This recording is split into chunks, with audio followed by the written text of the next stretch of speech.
Hi guys, welcome back to part 2 of Rockin' Readers, where we are picking up on chapter 5 of Pet Friends Forever, the Pet Store Pet Rescue or Pet Show by Diana G. Gallagher.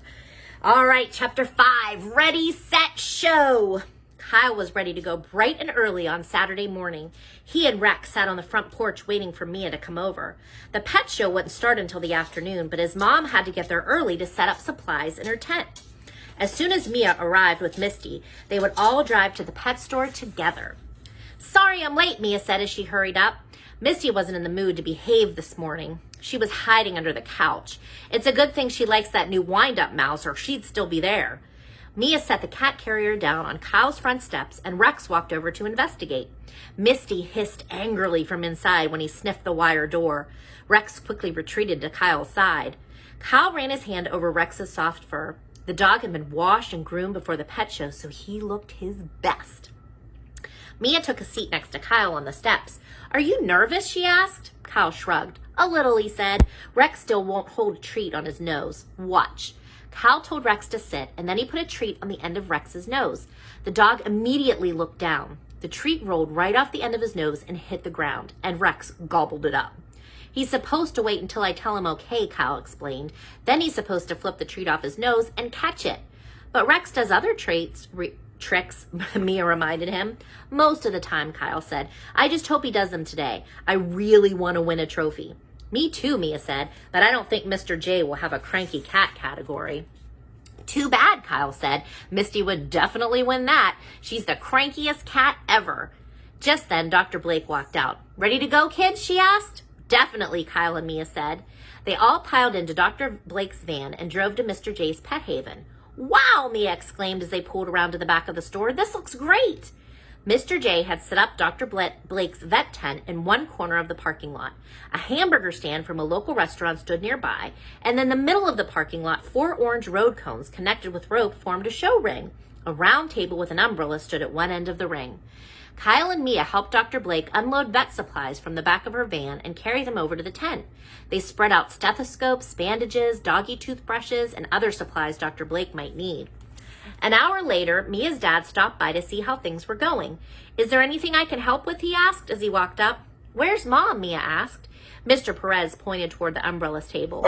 "She just volunteered to be the pet show secretary," he said. Kyle and Mia left Misty and Rex with Mia's dad and went to see Mia's mom. Mrs. Perez sat at the table with Dr. Blake and Mr. J. "What does a pet show secretary do?" Mia asked. "I help fill out entry forms," Mia's mom said, "and I'll make a list of all the winners." "Don't forget to get addresses and phone numbers," Mr. J reminded her. I forgot to do Mr. J's voice. I'll do the next one. "I won't," Mrs. Perez promised. She looked at her watch. "It's almost time to start. Are you kids ready?" "I think so," Kyle said. He glanced around the parking lot. It looked great, but it was still empty. "I just hope other people show up." Just then, Mia pointed across the parking lot. "Look," she said. "There's Lacey and Tommy with the Great Gorgon." Mrs. Perez gasped. "A snake?" she exclaimed. "My first pet is a snake?" "Good idea," Mia agreed. "Oh, maybe you could just sign Rex and Misty up first," Mr. J suggested with a laugh. "Good idea," Misty agreed, "but I don't think you'll have a category for Misty. The only tricks she knows are eat, sleep, and attack." "Enter your cat," Mr. J said. "We'll make a category." By the time Mrs. Perez had finished signing Rex and Misty up for the pet show, 2 more people had arrived with their dogs. Soon after, Mr. and Mrs. Cooper showed up with their pot-bellied pig. Billy Evans lined up behind them with his toad in his pocket. Lacey and her brother Tommy walked over to say hello. Tommy's ball python immediately raised his head and flicked his tongue out at Billy. Billy quickly covered his pocket with his hand. "My toad is not a snake snack," he exclaimed. Tommy took a step back. "Don't worry, kid. The Great Gorgon doesn't eat toads." Billy held up a plastic box with holes in the top. "What about newts?" he asked. "Nope," Tommy said, shaking his head. "Only frozen mice." "Do your newts all have names?" Lacey asked. Oh, there they are. He is not happy. Billy nodded and started counting the newts. 1, 2, 3, 4, 5, 6, 7, 8, and where's 9? He counted them again. Oh, there he is. 9 was hiding under 8. "Uh-oh, Mom," Mia said. "You're gonna need to help." Chapter 6, Fins, Fur, Feathers, and Fun. By the time Mr. J was ready to start the pet show, dozens of parents, kids, and pets had filled the Pet Haven parking lot. Mrs. Perez was busy making sure all the pets were registered. She had each of the owners list their animals' talents and quirks on the entry form so the judges could create different categories. When all the pets were entered, Kyle and Mia headed back over to Dr. Blake's vet tent to pick up Rex and Misty, when they joined the other contestants who were waiting patiently near the show ring. "Welcome to the first annual Pet Haven Pet Show," Mr. J's voice boomed over a loudspeaker. "First of all, I want to thank everyone for coming. Let me introduce our judges for the day, Mayor Crocker, Bear Valley Elementary School's Principal Mrs. Johnson, and Mr. Langley, the Chief Animal Control Officer." The judges all stood up and waved to the crowd, and the contestants and spectators all applauded. "The winners will be announced at the end of the show," Mr. J continued. "So let's get started with the parade of pets. Dogs first, please. Enter the ring, circle once, and exit." Kyle led Rex around the show ring entrance and told him to heel. The yellow lab walked quietly by his side all around the ring. Most of the dogs behaved, but not all of them. A rat terrier yapped and spun in circles all the way around. A few smaller dogs had to be carried, and 2 hunting hounds raced around 3 times before their owners caught them. A large German shepherd jumped up and licked the school principal's face. "He won't get extra points for kissing up to the judge," Mrs. Johnson joked. The cats were up next. Most of the owners paraded their cats and their carriers. Misty was wearing a leash and a harness, but Mia carried her. Only 2 cats walked on leashes. They both pounced and batted at bugs. All the other pets were grouped together. Tommy and Billy walked with their pets on their shoulders. Other owners kept their rodents, reptiles, birds, crickets, and hermit crabs in small cages as they walked around the ring. 2 parents rushed to rescue fish that sloshed out of round water bowls. "Thank you, everyone," Mr. J said as the last animal left the ring. "Zip it!" Jethro squawked. The parrot sat on Mr. J's shoulders. Mr. J laughed. "It seems like Jethro is giving us an introduction to our next category, pets that talk," he said. "This should be good," Kyle whispered to Mia.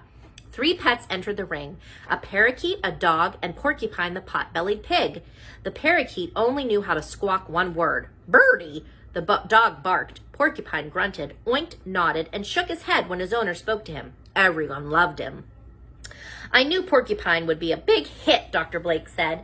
She'd walked over from her vet tent to catch the end of the little pig's performance. "Have you been busy?" Kyle asked his mother. Dr. Blake nodded. "Way busier than I expected to be," she said. "I treated a kitten with ear mites, and I've given lots of free checkups." "Reptiles are next," Mr. J announced, "with and without legs." The audience members all laughed, and Kyle smiled. The Pet Haven Pet Show was a huge success so far. Everyone could clearly see that Mr. J was the nicest, friendliest pet store owner in town. Tommy entered the ring with the great Gorgon wrapped around his arm. 2 other kids carried smaller snakes in cages, and Mr. Bernard marched into the ring with Charlie, his 5-foot-long iguana. There were other little lizards and geckos, but none were as big or as green as Charlie. A large tortoise and small turtles completed the category. The judges gave each animal a chance to do a trick or show off. Tommy and his snake were up first. Those are my pets being goofy. Finn, do your dogs ever bark? If you have a dog, do they bark? My dogs are barking. "Dance," Tommy said. He moved his finger from side to side. The great Gorgon followed the movement of Tommy's finger with his head. It looked like he was moving his head to music only he could hear. "Beg," Mr. Bernard told Charlie. The iguana stared and bobbed his head. When Mr. Bernard held out a peeled banana, Charlie ate it in one gulp. "Hold on 1 second. I think if you get him a treat, he'll come upstairs." "Go upstairs and get a treat. Go upstairs and get a treat. Go upstairs. Go get a treat." The next category was creepy crawlies. Billy Evans entered his pet toad and all 9 of his newts. Another boy entered his ant farm. There were also frogs, bugs, and a jar full of worms. Next up was a category called Fuzzies and Feathers that Mr. J had created specifically for all the hamsters, guinea pigs, mice, and birds. The Fuzzies were judged on their wheel spinning and stick chewing abilities, as well as appearance.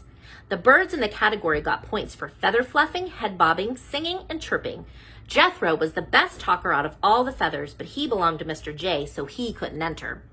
Since most of the pet show contestants were cats and dogs, Mr. J and the judges made up several categories so the animals could compete in smaller groups. Mia decided to skip the first several categories: extra furry, pounce and play, and scratching post. She decided to enter Misty into cats that don't like anyone but their owners instead. When it was her turn to perform, Misty yawned and dozed off. Clancy, Megan, O'Malley's cat, was the only other entry. He hissed at the judges.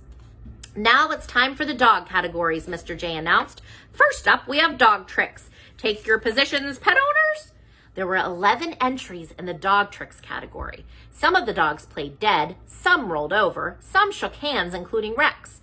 Rex also fetched a ball and caught every treat that Kyle tossed in the air. Kyle was pretty sure Rex was in first place, but he had one more trick up his sleeve. You can do it, Rex, Kyle said as he balanced a treat on the end of Rex's nose. Wait. But instead of holding still, Rex dropped the treat and ate it. The audience started laughing loudly. Kyle shrugged and took a bow. If it comes down to trick or treat, Rex always picks the treat, he said with a laugh. And there is Rex, that goofy dog. Kyle and Mia hung out with their friends until Mr. J called all the contestants back to the ring. It was time to announce the winners. Everyone held their breath as Mr. J took a piece of paper from the judges and started to read the list of winners. The Great Gorgon won a blue ribbon for Best Dancing Snake. Billy Evans won for Best Creepy Critter Collection. Blue ribbons were awarded for 1 trick dog and 2 trick dog, and Rex won a blue ribbon for being a 3.5 trick dog. The biggest surprise was when Clancy beat out Misty in cats who don't like anyone but their owners. I can't believe Misty lost to the cranky cat category, Kyle said, shaking his head. I was sure she had that one in the bag. I can't believe Misty's been so good all day, Mia said. Maybe she needs to get out more often. Mia snuggled close to Misty, and the cat immediately let out an angry hiss. Mia laughed. Or maybe not. And now, the Best in Show trophy goes to... What do you think it's going to be? It's a tie! It's Porcupine and Charlie! The crowd cheered happily. Everyone agreed that the Cooper's black and white pug and Mr. Bernard's giant green iguana both deserved the top prize. Kyle looked down at Rex. Maybe next year we'll win Best in Show, he thought, if Rex learns to do the treat on the nose trick, that is, and if Mr. J's Pet Haven is still in business. Suddenly, Kyle realized something. Everyone had been so busy enjoying the pet show that they hadn't done any shopping. Nobody had bought anything from Mr. J's store. Nobody had even gone inside. Chapter 7, Stop, Look, and Listen. Everyone's leaving, Kyle exclaimed as parents, kids, and pets all started walking away. Because the pet show's over, Mia said. But nobody went into the store, Kyle said. Mr. J didn't get any new customers. Mia's eyes grew wide. Oh no, you're right. We have to do something. Wait up, everyone, Kyle shouted. Don't forget to check out Pet Haven before you go home. Mr. J has everything you need, and he's the best pet expert in town. But nobody paid any attention to a couple of kids who were talking too loudly. Kyle looked around frantically. He saw his mom standing near the vet tent. She was talking to the mayor. Perfect, Kyle thought as he rushed over. Mr. Mayor, Kyle called as he ran up. We need your help. What is it, Kyle? The mayor asked. Mr. J was hoping the pet show would help him get some new customers, Kyle explained, but nobody even went into the store, and now everyone's going home. You have to do something. Maybe they'll listen to you. Everyone listens to the mayor. I hope you're right about that, the mayor said. He walked over to the judge's table and picked up the microphone. Everyone, please listen up. Stop right where you are. Everyone stopped and turned to look. Before you take off, let's all thank Mr. J for giving us a fantastic afternoon, the mayor said. They all started clapping. Did everyone have fun? Yes, everyone yelled. Do you want to do it again next year? Yes, the crowd shouted back. Then take a minute to visit Mr. J's store. Look around, buy something, give the parrot a cracker. And remember, there won't be a second annual Pet Haven pet show if there isn't a Pet Haven. I hope this works, Mia whispered to Kyle. Kyle nodded. He hoped so too because he was out of ideas. And there's the mayor telling everyone to go inside. The back door is open, Mr. J shouted. Almost immediately, everyone in the parking lot turned around and headed for the store. Uh-oh, Kyle said with a gasp. Now we've got another problem. What do you mean? Mr. J's store is about to be mobbed. Exactly, said Kyle. He can't handle all those people by himself. Chapter 8, Business Boom. Kyle and Mia rushed back over to Dr. Blake's vet tent to drop off Misty and Rex. On their way back to the pet store, they caught sight of Billy. Billy, Kyle called, do you know where Lacey is? Mr. J needs our help at the store right away. Doing what? Billy asked. We already finished cleaning the shelves. Exactly, Mia said. That means we already know where everything is, and we'll be able to help if one of Mr. J's new customers can't find something. You mean you want me to work? Said Billy. Yes, said Mia and Kyle. Okay, fine, let's go, he said. They found Lacey already inside the store. She'd gone with her brother to find fresh bedding for the Great Gorgon's tank. Mr. J was standing behind the checkout counter. The mayor was busy walking up and down the crowded aisles, shaking hands and making everyone feel welcome. Let's all cover a section, Kyle suggested. I'll take dogs. I'll call snakes and lizards, Billy said. Lacey chose birds, and Mia headed over to the cat aisle. Tommy volunteered to handle the tropical fish department. Kyle spent the next hour standing around. He smiled and offered to help, but most of the dog people knew what they wanted and had no trouble finding it. He did help a new dog owner find a teething ring for her new puppy, though.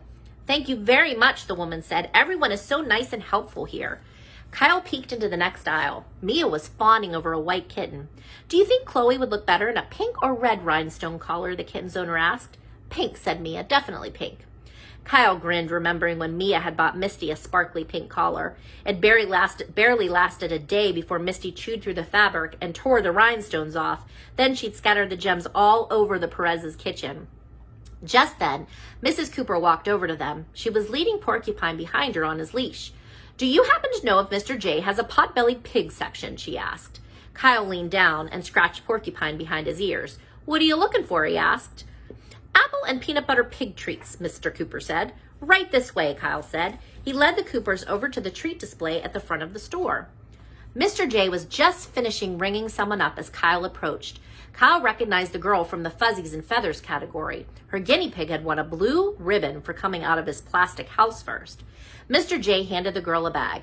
I'm sure Freckles will like these chew sticks, Charlotte, he said. You know our names, Charlotte exclaimed, but we've never been here before. No, but you're here now, said Mr. J, and I hope you'll come back.